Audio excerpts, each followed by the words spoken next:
Filter your content formats to go viral on many platforms. By simply taking content from one platform and then sharing it on another, you can get quite a nice flow of traffic. Now, please understand, as I mentioned at least twice in this training, just because a piece of content is popular on one platform doesn't automatically mean that it will gain traction in another. Always remember that. With that in mind, here are just some common strategies for resharing content from one platform to another. YouTube video strategy. The first thing that you need to do is to find videos on YouTube that have a high amount of views. This is the first indication of success. This video is not some sleeper video. It's not a video that was published and was quickly forgotten. This video actually gets a lot of attention in your niche on YouTube. Next, pay attention to the comments. How many comments are there? Usually, when people comment, it means that they are emotionally invested in the video. It either registered at some level or it struck them in some way. Whatever the case may be, it had an impact on them. Look for high comment videos and, finally, look at the number of likes. This is not as important as the number of comments and the number of views. Again, you need to double check that these YouTube videos that you're considering republishing are really specific to your niche. Once you are sure that this is the kind of video you would want to curate, download these and share on your Facebook and Twitter accounts. Again, make sure to protect yourself by including CTTO and linking to the YouTube channel of the source. When sharing on Twitter, rotate the hashtag. Similarly, you can download Facebook and Twitter video content and share on your YouTube channel. You're basically just doing things in reverse.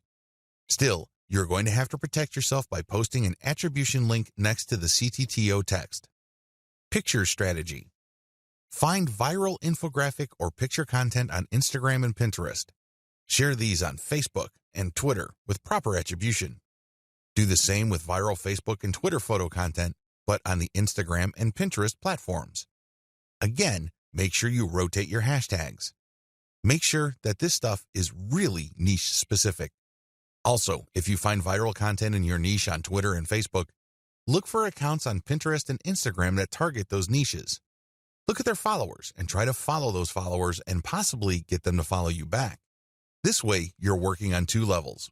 You're not just shuffling curated content around. You're also building up an organic niche following for your accounts. All content must eventually lead to your conversion accounts. On your YouTube channel, you should have a link to your squeeze page or blog. This can be in your About page. This can also be in the description of every video you upload on YouTube. Please understand that most people don't click on the About link on YouTube. They might like your videos, but they might not bother to get more information about you. Do yourself a big favor and make sure that every time you upload a video, put your squeeze page URL or blog URL in the description section. Twitter strategy. On your Twitter account, make sure you include your squeeze page URL or your blog URL in your bio profile and rotate among these in the content that you are sharing. The same applies to your Facebook page, as well as your Facebook group posts. It's all about maximizing eyeballs to your squeeze page or your blog homepage URL. Of course, as I've mentioned several times before, when you are republishing curated content, you have to be hands-on. You can't just take content that is already popular and just shuffle it off to another platform or redistribute it on the same platform that content is already on.